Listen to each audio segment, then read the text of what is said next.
I'm staring at a bank statement showing $0 and 0 cents.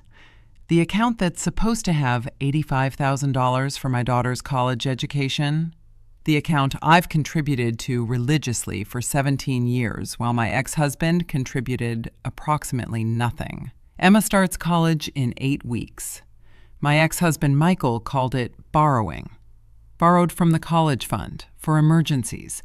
Temporary. He'd pay it back before tuition was due. Don't worry, he's got it handled. Turns out Michael's emergency was funding his new wife's boutique, a business selling $70 yoga pants to approximately nobody. A business that's failing spectacularly while bleeding my daughter's future. The math is brutal and simple. College costs $97,000 after scholarships. I have $62,000 in my retirement account. Even if I drain everything I've saved in 15 years, I'm $35,000 short. I could take out loans at 42 and go into debt for my daughter's education. Or I could tell Emma the truth, that her father stole her college fund for a vanity project, and watch her dream die along with any illusions she has about him. Here's what nobody tells you about protecting your kid. Sometimes the right thing for them is the wrong thing for you. I could drain my retirement to cover what my ex-husband stole.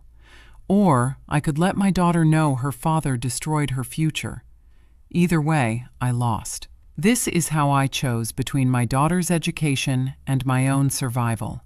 And how I learned that sometimes being a good mother means being absolutely ruthless. Welcome to Echoing Stories, where every action echoes back. Where are you watching from? Drop your comment and hit that like and subscribe button. Let me tell you about the kind of life I've built. It's not impressive. It's not tragic. It's just relentlessly ordinary. I'm 42 years old. I manage the housewares department at a mid-tier department store. Same job for 15 years. I know every clearance cycle, every difficult customer, every corner where employees hide to check their phones. My life is work, bills, Emma, repeat. I drive a car with 160,000 miles. I haven't taken a vacation in 6 years. This wasn't the plan. The plan was marriage, partnership, building something together. I married Michael when I was 23. He was 25 and full of ideas. Always had the next big thing, the app he was developing, the business he was going to start, the investment opportunity that would change everything. None of them ever materialized. But his enthusiasm was contagious. I worked while he chased dreams. We had Emma when I was 25. Michael promised he'd get serious, get stable, be a provider. He meant it when he said it. He just never followed through. By the time Emma was 10, I'd spent a decade being the only reliable income, while Michael explained why this month's scheme hadn't worked out. Then I discovered the scheme that month was his yoga instructor, a woman named Vanessa who believed in his potential and his vision, and apparently didn't mind that he was married. The divorce was ugly. I didn't fight for much, just wanted it over. Wanted to stop feeling like I was drowning. But I fought for one thing, Emma's college fund. We set up a joint account during the divorce settlement. Both of us were supposed to contribute. I started putting in $400 a month, every single month, for 17 years. It hurt sometimes. There were months I ate rice and beans so I could make that payment. Months I couldn't afford new work shoes because the college fund came first. Michael contributed maybe $5,000 total over 7 years. Always had an excuse. Business was slow, unexpected expenses, cash flow problems. He'd catch up soon, he promised. I resented it but said nothing. Didn't want Emma caught in the middle. Didn't want to be the bitter ex-wife poisoning their relationship. So I covered his share and kept my mouth shut. By Emma's senior year of high school, there was $85,000 in that account. Not enough for 4 years at a private school, but enough for a decent state university. Enough to give Emma options. enough to mean all those months of rice and beans had been worth it. Emma applied to 6 schools, got into 4, chose the state university 3 hours away, good academics, reasonable cost, far enough to feel independent but close enough to visit. She was thrilled, registered for classes, picked a roommate, bought bedding and desk organizers and everything that makes a dorm room feel like home. Tuition was $28,000 a year. 4 years meant $112,000 total. The plan was to use the $85,000 from the fund. Emma would get some scholarships and loans for the rest. It was manageable. Tight, but manageable. Emma mentioned last week that she needed to transfer money from the college fund to pay the first tuition installment. She was excited, talking about her classes, her professors, her meal plan options. I told her I'd handle the transfer. Logged into the account that evening after she went to bed. The balance was $0.00. I stared at the screen thinking it was a system error. Refreshed the page. Still 0. Checked the transaction history. 6 withdrawals over the past 18 months. $12,000 in March last year. $8,000 in July. $15,000 in October. $20,000 in January. $18,000 in April. $12,000 in June. All authorized by Michael Chen. All marked emergency hardship withdrawal. $85,000. Gone. My hands were shaking so badly I could barely hold my phone when I called him. Michael answered on the 3rd ring. Casual, friendly. Asked how I was doing like we were old friends catching up. I asked about the college fund. His tone shifted immediately. Defensive. Said he'd had to borrow from it temporarily, just until he got back on his feet. He'd pay it back before tuition was due. Not to worry. I asked what emergencies required $85,000. Michael got vague. Unexpected expenses, business investments, temporary cash flow problems.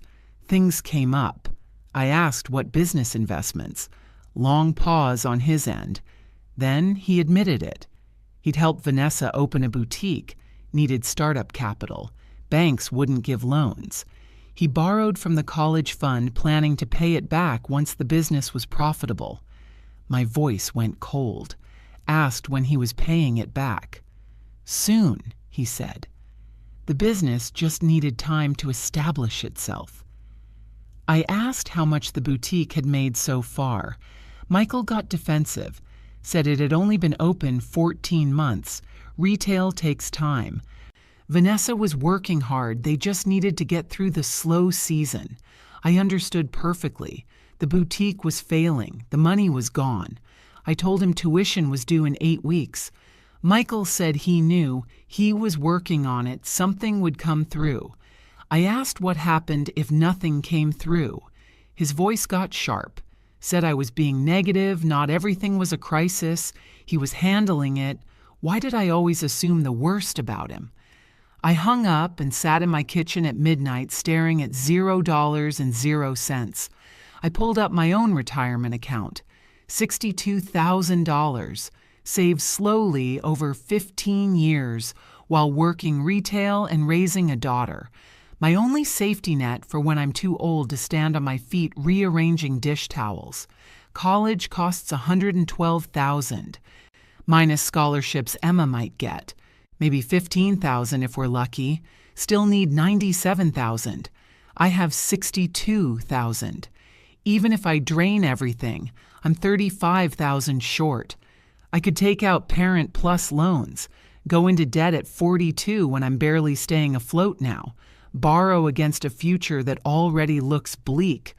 Or Emma doesn't go to college. Not this school, not this year. Gap year, community college, something cheaper. Her dream dies because her father is a selfish idiot who can't tell the difference between an investment and an ego project. I thought about telling her the truth. Emma would be devastated, but she'd understand. She'd hate her father, might never forgive him. Michael would finally face consequences for his actions, but Emma would still lose her dream. I went to bed without deciding anything. Woke up at 3 in the morning with my stomach in knots. Lay there in the dark doing impossible math until my alarm went off. There was no good answer, just different kinds of damage. I couldn't let it go. Couldn't just accept that $85,000 had vanished into some boutique selling overpriced athleisure to nobody. If I was going to sacrifice my retirement, if I was going to drain every dollar I'd saved, I needed to see where the money went, needed to understand exactly what cost my daughter her future. I found the boutique on Instagram during my lunch break, Serenity Style Boutique. The account had 2,000 followers and posts that got maybe 15 likes each. Vanessa had clearly bought the followers.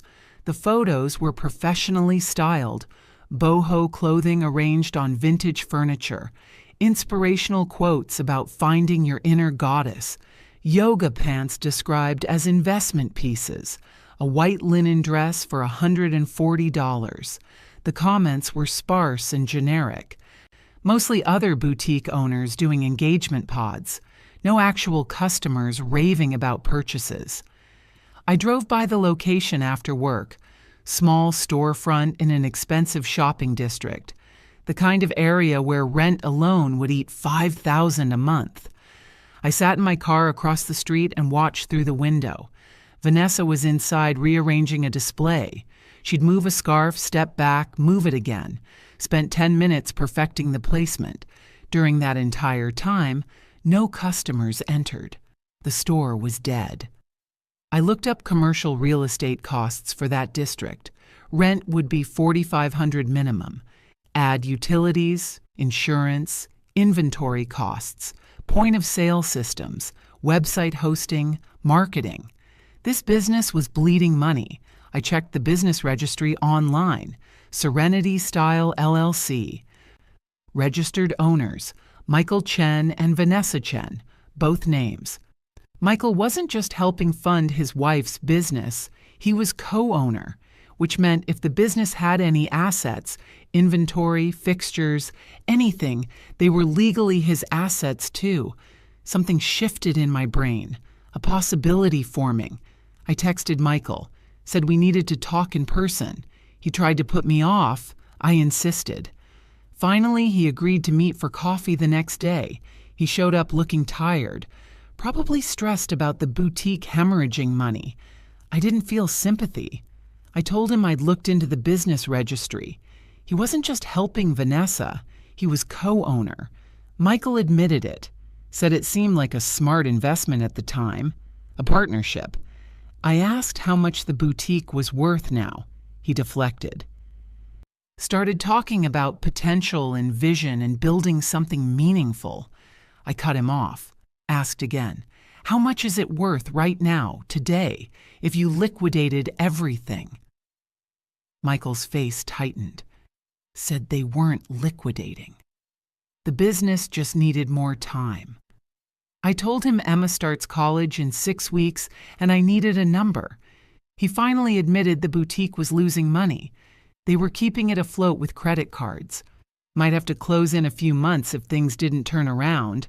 I asked about the inventory, the fixtures, everything physical in that store.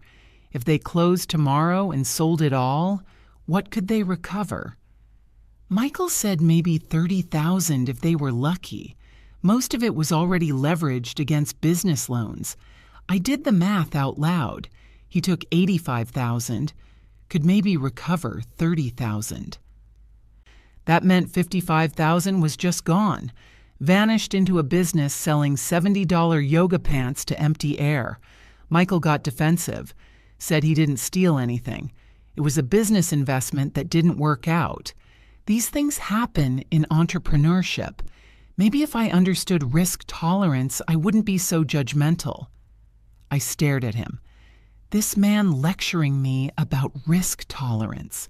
This man who contributed $5,000 to his daughter's college fund over 7 years, while I contributed $65,000.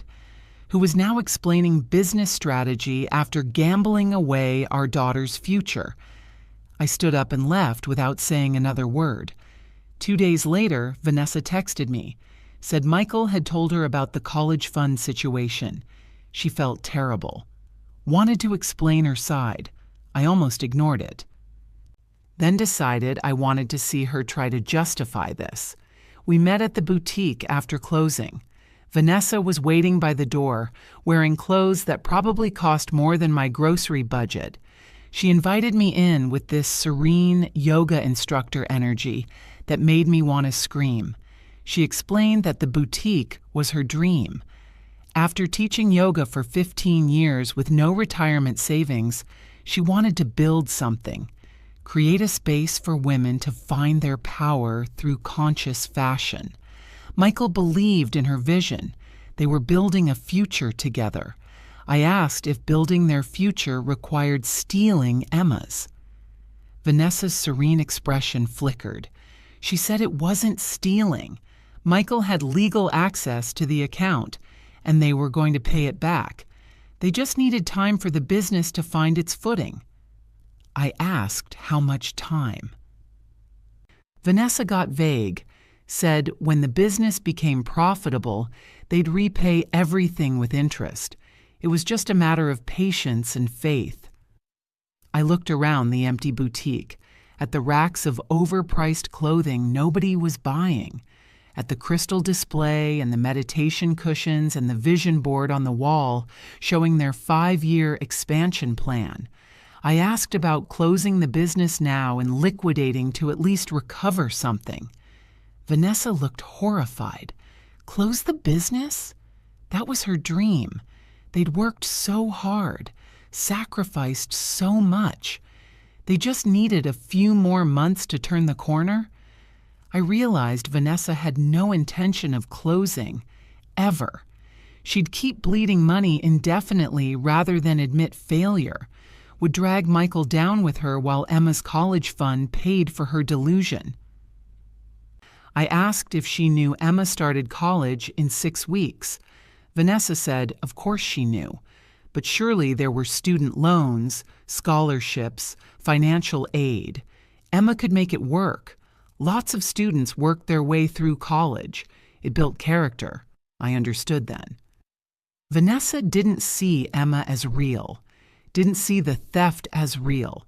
It was all just numbers in the way of her vision, some abstraction that wasn't her problem to solve. I left without another word, drove home with my hands shaking on the steering wheel. That night I made a list of my options, stared at it until the words blurred. Option 1, drain my retirement, take out Parent Plus loans, go into debt, cover Michael's theft myself. Michael and Vanessa face no consequences. Emma never knows her father betrayed her. Option 2, tell Emma everything, don't cover it. Her college dream dies. But Michael is exposed. Emma knows exactly who her father is. Option 3, force Michael to choose. I sat with that third option for a long time, turned it over in my mind, looked at it from every angle. If Michael and Vanessa were co-owners of the business, Michael could sign over his share, transfer his 50% ownership to Emma. When the boutique eventually failed and liquidated, and it would fail, that was inevitable, Emma would get whatever could be recovered. It wouldn't be enough. $30,000 wouldn't cover 4 years of college, but it was better than nothing, and Michael would face consequences. The question was how to make him do it. I could ask nicely. Michael would refuse, would say he needed to protect his investment, his partnership with Vanessa, his future. I could threaten legal action. My lawyer friend had already told me that was complicated. Michael had joint access to the account. Proving theft would be difficult, but I could threaten something Michael actually cared about, his relationship with Emma, his image as a good father. I could give him a choice. Sign over the boutique share to Emma, or I tell Emma everything, every withdrawal, every lie, every dollar he stole, and pursue whatever legal action I could manage. It was ruthless. It was using Emma as leverage. It was threatening to destroy what was left of their father-daughter relationship. It was also the only option where Emma got anything and Michael faced consequences. I thought about the kind of person I used to be, the woman who let Michael contribute almost nothing to the college fund because she didn't want conflict, who ate rice and beans rather than make waves, who apologized when other people wronged her. That woman would have drained her retirement and said nothing, would have protected Michael's relationship with Emma at the cost of everything. But that woman's daughter wouldn't be going to college. I drafted an email to Emma. Subject line, "About your college fund." Wrote out everything, every withdrawal, every lie, exactly where the money went and why. Saved it in drafts. Didn't send it. But knowing it was there, knowing I could send it with one click, felt like power. I texted Michael, said I was coming by his house tomorrow evening, needed to discuss Emma's college. Don't make other plans. Michael tried to put me off, said we could talk on the phone. I said no. 7 p.m. Be there. I didn't sleep that night. Kept rehearsing what I'd say. Kept imagining Michael's face when I gave him the ultimatum. Kept wondering if I'd become the villain in this story. Then decided I didn't care. Villains protected their children. Heroes let principles matter more than results. I'd be the villain if that's what Emma needed. I arrived at Michael and Vanessa's house at 7 p.m. sharp. Michael answered, looking nervous. Vanessa was right behind him. Apparently, this was going to be a united front. We sat in their living room. I noticed the furniture was expensive. The television was enormous. There was a Peloton bike in the corner, all purchased while Michael was supposedly too broke to contribute to his daughter's college fund. I didn't waste time on pleasantries. Told Michael I was done trying to solve his problem for him. I had a simple offer. He signs over his 50% ownership share of Serenity Style Boutique to Emma. When the business eventually liquidates, and we all know it will, Emma gets whatever can be recovered. If he refuses, I tell Emma the truth about everything and pursue whatever legal action I can manage. Michael started to argue. I cut him off. Said I wasn't negotiating, wasn't interested in explanations or potential or his vision for the future. I cared about Emma going to college. He had 24 hours to decide. Vanessa erupted. Said I was being vindictive and cruel. The boutique was their livelihood, their dream. I couldn't just take it. My voice went cold. Told her Michael took $85,000 that wasn't his. I was offering him the chance to return some of it without going to court. This was generous. Vanessa said they wouldn't sign anything. They had lawyers, too. They'd fight this. I stood up to leave. Said that was fine. Emma would know the truth by tomorrow night either way. Michael stopped me at the door. Asked what happens if he signs.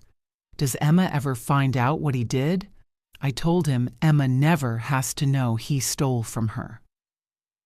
She can think the college fund just didn't grow as expected. That financial aid covered more than anticipated, that everything worked out fine. She can keep loving her father. But he has to sign. Tonight. Vanessa told Michael not to do it. Said I was bluffing. I pulled out my phone, showed them the drafted email to Emma. Subject line clearly visible. About your college fund. Told them my finger was hovering over send. His choice. Michael looked at Vanessa. Her face was furious. He looked back at me. Asked where the paperwork was. I pulled the ownership transfer documents from my bag. Had them drawn up by my lawyer friend that afternoon. Just needed his signature. Vanessa was screaming at him not to sign, saying this was extortion, that I was destroying their future, that he was weak for giving in. Michael signed anyway. His hand was shaking, but he signed.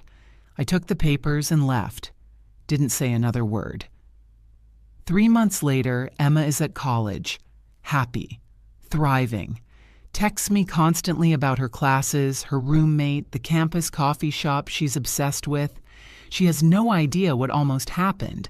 Thinks the financial aid package came through better than expected, and the college fund covered the rest. My retirement account is mostly intact. I had to use $15,000 to bridge the gap after financial aid, but I have $47,000 left. Not great. Not what I'd hoped for at 42, but survivable. The boutique closed 6 weeks after Michael signed the papers. Liquidation recovered $22,000, all signed over to Emma's account per the legal agreement. Emma thinks it's a generous gift from her father. Called him crying with gratitude. Michael and Vanessa are still married. Barely. Vanessa hasn't spoken to me since that night. Michael sends awkward texts occasionally, attempts at civility for Emma's sake. I keep my responses brief and cold. Emma suggested last week that we all have Thanksgiving dinner together. Her, me, Michael, Vanessa, trying to keep the family connected. I told her I'd think about it. I won't go. Can't sit across from Michael pretending everything is fine. Can't watch him play devoted father when I know exactly what he is. Emma will be disappointed. Will think I'm being difficult and unforgiving. Will never understand why her mother won't try harder to get along with her father. She'll never know I'm the reason she's at college at all. I decided I can live with that. Can live with being the difficult one if it means Emma gets her education. Can live with her thinking I'm petty and holding grudges if it means she keeps her innocence a little longer. I protected my daughter, even if my daughter doesn't know she needed protecting. Some things a mother does in silence.